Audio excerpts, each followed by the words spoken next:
Welcome back. আমি আছি আপনাদের সাথে হৃদয় হাসান, আপনারা দেখছেন হৃদয়স রিয়াকশন। তো এই ভিডিওতে আমরা বাংলা সিনেমার ইতিহাসে হবু সেরা সিনেমার টিজার তুফানের টিজার রিভিউ করব।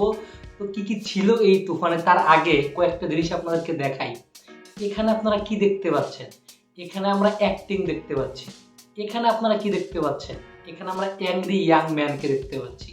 এখানে আপনারা কি দেখতে পাচ্ছেন? এখানে আমরা গ্যাং দেখতে পাচ্ছি। এখানে আপনারা কি দেখতে পাচ্ছেন? চঞ্চল চৌধুরী। অ্যাট লাস্ট এখানে আমরা কি দেখছি?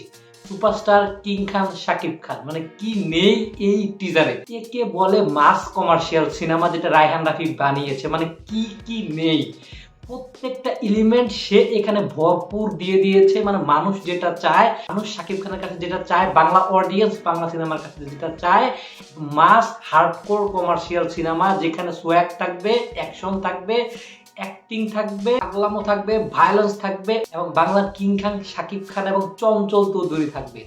এক কথায় দুর্দান্ত।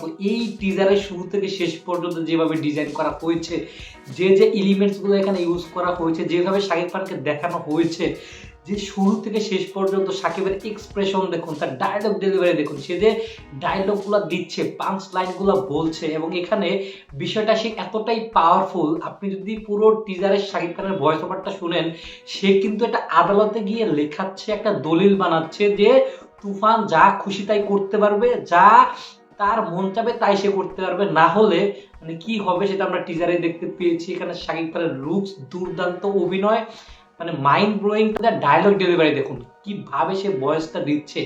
যখন শাকিব খান ওই বন্দুকটা নিয়ে বের হচ্ছে, তখন তো তার ডায়লগ ডেলিভারি এক কথায় অসাধারণ।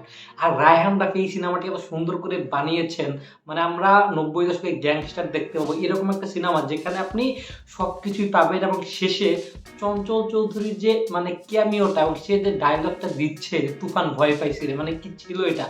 এবং আরেকটা বিষয় যে শাকিব খান যখন তার রুমে, আমার মনে হয় সে নিজে তার বাসায় আগুন লাগিয়ে দিয়েছে, সে এমন শক্ট হয়েছে যার কারণে সে নিজে তার বাসায় আগুন লাগিয়ে দিয়েছে, এবং সে ওই বাথটাবের মধ্যে মানে জাস্ট রয়েছে। জাস্ট একবার ভাবুন যে সিনেমাটা কি হতে চলেছে, মানে কিরকম ট্রিট দর্শকদের জন্য রেডি করেছে রায়হান রাফি। আমি টিজারটা দেখে মানে টু মাচ এক্সাইটেড হয়ে গেছি। আমি শুরু থেকে এই সিনেমাটার কথা বলছিলাম, যখন থেকে সিনেমাটা অ্যানাউন্সমেন্ট হয়েছে আমি একটা কথাই বারবার বলছিলাম যে এই সিনেমার সামনে হোক সেটা দরদ, রাজকুমারের কথা তো বাদ দিলাম, শাকিব খানের কোনো সিনেমা ইভেন পুরো বাংলা সিনেমা দাঁড়াতে পারবে না। শুধু এপার বাংলা নয়, আমার মনে হয় কলকাতায় এইরকম অ্যাকশন সিনেমা, এরকম মাস কমার্শিয়াল সিনেমা, মানে প্রত্যেকটা এলিমেন্ট যেখানে ভরপুর থাকবে, এরকম এন্টারটেইনিং সিনেমা যেখানে অডিয়েন্স হলের প্রত্যেকটা সেকেন্ড এনজয় করবে, এরকম সিনেমা আমার মনে হয় না কলকাতাতে তারা করতে পেরেছে বা আদৌ করতে পারবে। রায়হান রাফি শাকিব খানকে একটা অ্যানাদার লেভেলে নিয়ে যাবে এই সিনেমার মাধ্যমে।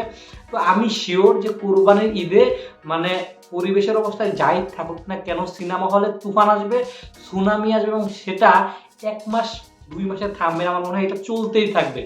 যেই লেভেলের অ্যাকশন আমরা সিনেমাতে দেখতে পেলাম, বা যে সিনেমাটোগ্রাফি, আপনি লুক অ্যান্ড ফিলটা দেখুন। এবং আরও একটা বড় কথা, ব্যাকগ্রাউন্ড মিউজিক ভাই কি ছিল! ব্যাকগ্রাউন্ড মিউজিক দুর্দান্ত। শেষের পোর্শনটাতে ইভেন যখন মানে শাকিব খানের ওই বাথটাবের সিনটা আসে, তখন ব্যাকগ্রাউন্ড মিউজিকটা শোনেন, শুরু থেকে শেষ পর্যন্ত শুনে। এবং তুফানের যে টাইটেল ট্র্যাক, সো পাওয়ারফুল।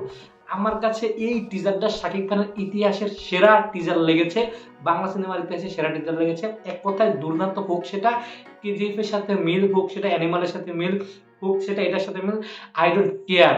এক কথায় অসাধারণ। তো আপনাদের কাছে কেমন লাগলো সেটা অবশ্যই কমেন্ট করে জানাবেন। ভিডিওটা ভালো লাগলে লাইক কমেন্ট সাবস্ক্রাইব করতে ভুলবেন না। দেখা হচ্ছে নেক্সট ভিডিওতে। Take care.